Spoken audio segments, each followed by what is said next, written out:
اللہ کے طرح مؤثر سمجھنا یہ شرک ہے. یہ شرک جلی کی بات میں بتا رہا ہوں. اللہ کی ذات اور اس کی صفت کے ساتھ کسی دوسرے کو شریک ٹھہرانا، کیونکہ ہم جس ماحول میں رہ رہے ہیں وہ مشرکین کا ہی تو ماحول ہے. یہاں پر کفار مشرکین جو بت پرست لوگ ہیں وہ زیادہ ہیں ہندوستان میں، تو ان کا دیکھا دیکھی کچھ مسلمان بھی اس راستے پر چلے جاتے ہیں. بچے کو اگر کچھ ہوا تو کسی جھاڑ کے پاس سنائی دیا، ایسی خبر ملی کہ وہاں جانے سے بچہ صحیح ہوتا ہے، تو لے کر کے گئے جھاڑ، اس کو دھاگا باندھ کے آ گئے. کیوں؟ جھاڑ کیا کرنے والا ہے؟ تو یہ عقیدہ مشرکین کا عرب میں بھی تھا. اسی طرح مزارات پر اولیاء کاملین کے ہاں جا کر کے یہ دھاگے باندھنا، تالے باندھنا، یہ تمام چیزیں صحیح سند سے کہیں پر بھی اسلامی ثبوت میں نہیں ہے. آپ عقیدہ اہل سنت پر ہیں. مزارات اولیاء ہمارے لیے اس لیے ہے کہ ان سے سفارش کی جائے کہ وہ اللہ کے مقبول بنتے ہیں. وہ اپنی قبروں سے اگر اللہ کی بارگاہ میں ہمارے لیے سفارش کر دیں تو اللہ ہمیں شفا عطا فرمائے. یہ عقیدہ ہونا چاہیے.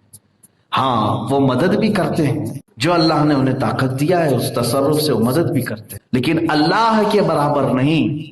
اللہ نے انہیں جتنی اجازت دی اتنی مدد کرتے ہیں. وہ چاہے انبیاء اکرام ہو، رسولان اعظام، سب کے متعلق یہ عقیدہ. یہ شرک کا ٹاپک اتنا اہم ہے کہ اس میں بہت سارے لوگ ہچکولے کھا جاتے ہیں. اور حدیث میں سناتا ہوں، حضور اکرم صلی اللہ علیہ وسلم فرماتے ہیں جس نے کسی کاہن کو اپنا ہاتھ دکھایا، جوتش کو، حضور فرماتے ہیں اس نے محمد کا انکار کر دیا، کفر کر دیا. فقط کفر بما انزل علی محمد صلی اللہ علیہ وسلم. جوتش کے پاس، باباؤں کے پاس جا کر کے ہاتھ دکھانا اور پھر وہ لکیریں دیکھ کر کے بابا تمہارا بھوش بتائے، جوتش تو وہ اٹکل پچھو مارے گا، کچھ نہ کچھ ایک آدھ چیزیں تیر لگ جائے گی اور پھر کہو گے بابا پہنچے.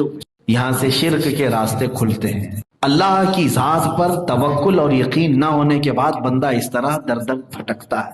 حضور اکرم صلی اللہ تعالی علیہ وسلم جو سب سے پاورفل دنیا میں انسانوں، اس کے باوجود وہ یہ کہتے تھے انما اشکو الی اللہ، میں اللہ کے پاس اپنی شکایت عرض کرتا ہوں، اپنی بیماری اللہ کی بارگاہ میں پیش کرتا ہوں، اپنی کمزوری اللہ سے عرض کرتا ہوں، کیونکہ اسی نے مجھے پیدا کیا، وہی شفا بھی دیتا.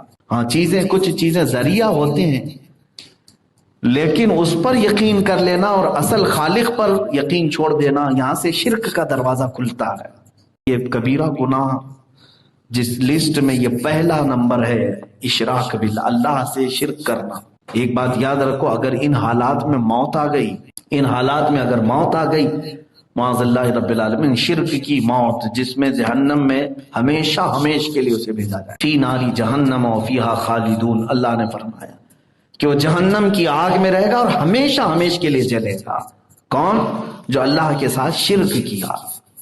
باقی گناہوں کی معافی ہو سکتی ہے، شرک کی نہیں. یہ شرک جلی میں بتا رہا ہوں. جلی. اب شرک خفی کیا ہے؟ ایک چھپا ہوا شرک ہے، یہ بڑے گناہوں میں سے انسان اس میں انجانے میں کر جاتا ہے، لیکن یہ بڑا گناہ ہے. حضور اکرم صلی اللہ تعالی علیہ وسلم نے فرمایا ریاکاری، دکھاوا کرنا، یہ شرک خفی ہے. کوئی عمل اگر تم نے دکھاوے کے لیے کیا تو یہ چھپا ہوا شرک ہے. مثال میں بتا رہا ہوں، آپ کھڑے ہوئے نماز کے لیے، نماز کس کے لیے پڑھ رہے ہیں آپ؟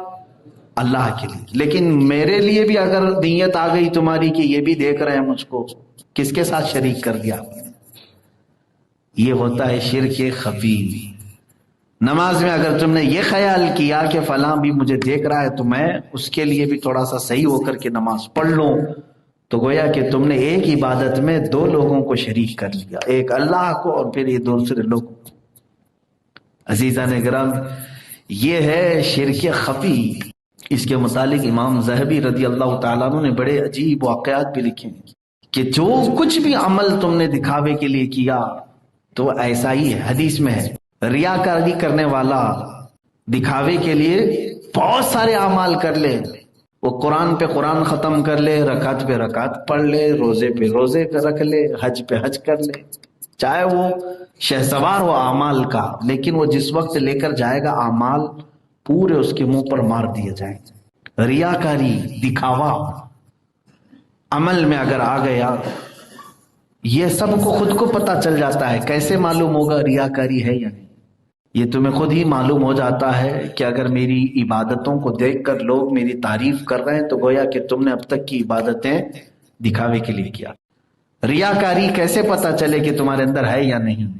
تو فرمایا گیا کہ تم اپنی نیکیوں کو ایسے ہی چھپاؤ جیسے گناہوں کو چھپاتے ہو.